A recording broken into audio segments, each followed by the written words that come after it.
A criação de um dataset customizado é feita através do Eclipse, então você vem na pasta de Datasets, botão direito, New, Dataset customizado Fluid. Essa janela ela vai pedir dois parâmetros, o primeiro é o código, então você vai definir um código para o seu dataset e a descrição do dataset. O Eclipse ele vai gerar aqui para você um código, que é a estrutura do dataset. Então, por enquanto a gente vai ignorar todos os outros parâmetros, vamos observar apenas esse aqui, ó, que é o Create Dataset. Pronto, agora você pode salvar esse arquivo e exportar ele para sua plataforma. Clica com o botão direito, Export, exportar para servidor Fluig, escolha o servidor Fluig, novo dataset, marque essa opção e coloque a descrição do seu dataset. E clique em Finish. Agora dentro do Eclipse novamente, você vai observar as janelas aqui embaixo. Ela precisa estar com as propriedades, os problemas, os snippets, visualização de dataset. Se isso aqui não estiver aparecendo, provavelmente você está com a perspectiva desconfigurada. Para ajustar, basta clicar aqui no botão direito em cima, onde está escrito Fluig, ou você vem em Window, Open Perspective,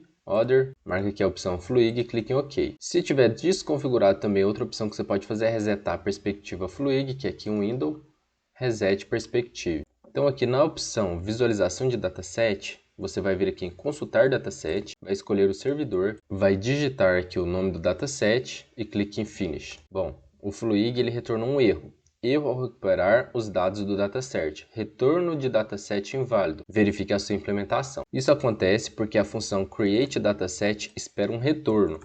Então, a gente precisa aplicar aqui o return dataset. Então, nós definimos aqui o retorno do dataset, mas esse dataset é uma variável que ela não tem no nosso contexto.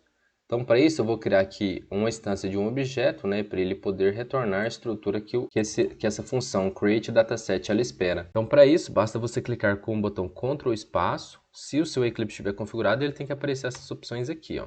Então, escreva dataset, Ctrl espaço, você vai escolher dataset builder, ponto, Ctrl espaço novamente, e ele vai sugerir a opção dataset builder, ponto, new dataset. E quando a gente faz isso, agora eu posso colocar aqui um var dataset é igual a datasetBuilder.new dataset. Vamos exportar o dataset novamente para o servidor. Então, botão direito, export, exportar para servidor. Primeiro, você precisa consultar o dataset, ele fica meio que armazenado aqui em memória. Então, se você clicar em atualizar, ele vai trazer os dados aqui. Como a gente não tem nada ainda, ele não retornou o erro, então significa que aqui já funcionou.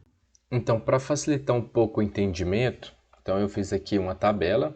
O nosso dataset ele vai trazer uma representação de uma tabela. Então aqui eu tenho uma coluna nome, uma coluna telefone e as linhas. Então as colunas elas representam a categoria da informação que será salva e as linhas representam o dado a ser armazenado. Quando a gente vai quebrar isso, então eu estou verificando aqui ó, que o nome ele precisa ser único quando se trata de coluna e telefone da mesma forma. Só que o resultado ele não necessariamente precisa ser único, tá?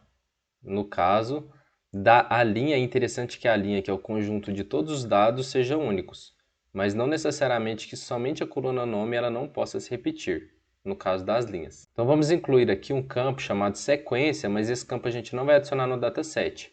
Só para entender que isso aqui o sistema vai meio que fazer de forma automática. A sequência aqui ele vai enumerar a partir do zero, tá, em diante. Então, o nome ele seria o equivalente ali à minha função dataset.add nome. E a linha num todo seria o equivalente a dataset.add e a posição de um array, né, que seria nome aqui, nome 01. Voltando aqui para o Eclipse, então eu posso chamar minha variável dataset, add e eu vou adicionar aqui a coluna, que será nome. Como eu quero adicionar outra coluna, que é a coluna de telefone, eu posso vir em dataset, .add, telefone e finalizo. Então desse modo aqui eu posso exportar o dataset e atualizar ele aqui embaixo. Então aqui ele já traz para mim a estrutura de tabela que eu criei. Então nome e telefone, só que sem registros. Agora para eu adicionar as linhas eu vou precisar entender a minha estrutura que eu criei. Então eu tenho duas colunas, então eu preciso acrescentar uma linha que tenha duas posições, que representa o número de colunas que eu acrescentei. Então, a linha ela é um pouco diferente da função add. Então, dataset.add row. Aqui ele espera receber um array. Então, aqui a gente pode fazer o array utilizando esse símbolo, que é o símbolo de colchetes. Então, dentro do array, eu vou criar aqui a minha coluna nome 01, para eu criar o que seria meu dado referente ao telefone, eu preciso colocar uma vírgula. Aí eu coloco entre aspas novamente, telefone 01. Vou clicar em salvar. Isso aqui vai fazer eu adicionar apenas uma linha.